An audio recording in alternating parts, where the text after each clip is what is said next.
Hello again, viewers, and welcome back to our coronavirus history sit-down. In the last episode, we talked about leadership and followership and how the internet, social networks, and crowdfunding are making proactive followership easier and easier. I want to give you another example of this concerning a virus. It's called the avian influenza or the bird flu, and it first appeared about the year 2003. And now, just to give you a comparison between the bird flu and coronavirus, well, only about 700 people around the world have been infected with the bird flu. So it's much, much less contagious, but it's much more deadly. About 60% of infected people are killed. Well, in 2006, there were 65 separate outbreaks of bird flu around the world. An Italian virologist from Rome called Ilaria Kapoor decided to take the genetic sequence of the bird flu virus and make it public for free. At that time, it was normal to put genetic sequences on special websites that only some scientific institutions could access through subscription payments. Ilaria Kapoor and other like-minded scientists said, "No way. This information is of vital public concern. It's a potential emergency. So it must be free and accessible for all researchers." So they published the genetic sequence of the virus on an open access website. They did this in order to allow scientists to directly work together without waiting for international organizations or institutions to decide who should work with whom. Now, it is completely in line with the way leadership and followership is evolving in our society today, thanks to the internet. More and more power to the people, scientific people in this case. So, I was curious to find out what Ilaria Kapoor has to say about the coronavirus. So, let me quote from an interview with her. She says, "We are experiencing an epoch-making phenomenon, a pandemic virus leaving its wild habitat and spreading across the globe in an irresistible wave, invading our lives, our homes, and our loved ones. COVID-19 was born of air traffic, and not only, the megalopolises which invade territory and devastate ecosystems, creating situations of great imbalance in the relationship between people and animals." So she talks about traveling by air, spreading the virus, and also of megalopolises, cities of tens of millions of people that create an imbalance in the relationship between people and animals. What does she mean? Well, you've probably heard that viruses and other diseases sometimes make what they call a vertical leap from animals to people. Measles, for example, from cows to people. The plague from rats to people. Sometimes the flu from pigs or from birds to people, like the avian flu, the bird flu. Well, here's the thing. In order for this kind of jump to happen, you need a particular kind of proximity with animals. Now, when did that proximity become a part of human history, and why? In the very distant past, all human beings on the planet were essentially nomadic hunter-gatherers. And most researchers believe that Homo sapiens used to live in very small social groups, perhaps just 150 people in a tribe. So think about what an epidemic is and how it spreads. Was it possible to have epidemics at that time, killing thousands upon thousands of people?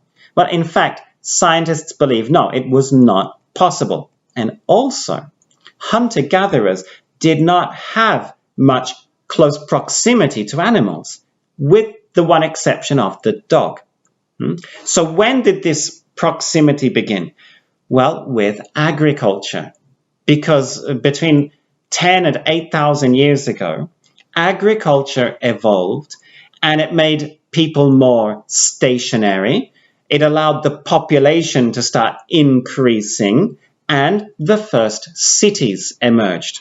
Now, here in the cities, you had large numbers of people crowded together and also animals, those animals that had been free range, we would say, out in the fields, now were packed into small cages, chicken runs and pigsties. And you can imagine the people going in to these dirty environments, giving the animals food and shoveling out their manure. That was the recipe for epidemics.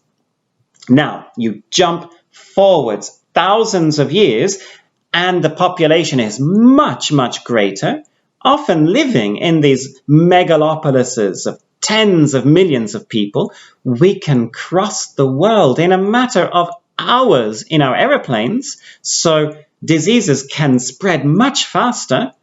And at the same time, there are still places in the world where animals and people are living in this close proximity. Yes, in China, but in other countries too, on every continent.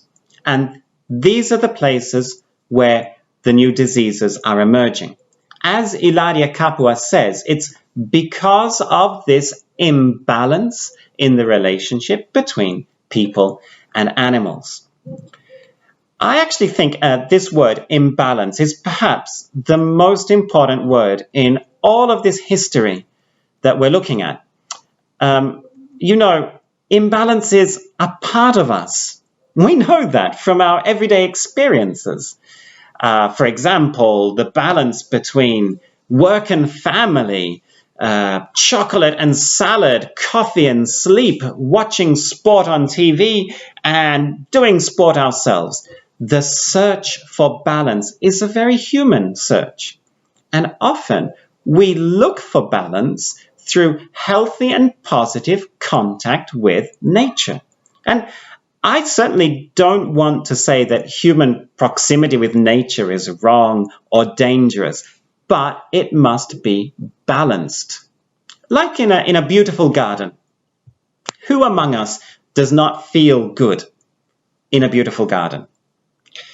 Now, very briefly here, I just want to digress and talk about the garden, which was the name of a school in Athens, in Greece, about 300 BC. The school was literally in a garden where the philosopher Epicurus used to meet his students and talk about philosophy with them under shady plane trees. And Epicurus felt that the garden, with its tranquility and harmony, was the perfect place. In the garden, he told his students about something called ataraxia, a state in which you are mentally beyond pain and suffering. To quote Epicurus and his followers, I was not, I was, I am not, I don't care. Or, as a modern Italian pop singer, Arisa, puts it, se non ci penso più, mi sento bene. If I stop thinking about it, I feel fine. So I think the idea is to work to make our own lives something like a garden, harmonious and balanced. Well, coming back to our city of Pavia that we are so proud of and we really feel honored to live in, I want to show you some photos. Look, this is the ancient Renaissance hospital of the city, San Matteo. It was founded in 1449. Like all hospitals at the time, it included physics gardens where medicinal herbs were grown. Now here is the San Matteo, built in the 1920s, so the continuation of the Renaissance hospital. Again, can you see all the garden areas? Here, the patients could spend their time getting better and healing, surrounded by trees and plants, feeling like they were in a garden. I'm sure it was beneficial for them. Here, on the other hand, is the new San Matteo, a massive tower, super modern and sophisticated. This is one of the places where the battle against coronavirus is being fought, and we are still very proud of it. But we do hope that in the future our hospital will go back to looking like a garden, as it was in the past. Now, in our fifth and final episode of the Coronavirus History Sit-Down tomorrow, we'll be imagining that we are 100 years in the future, looking back at the events of today and how they affected our thinking and our way of lives. If you follow me,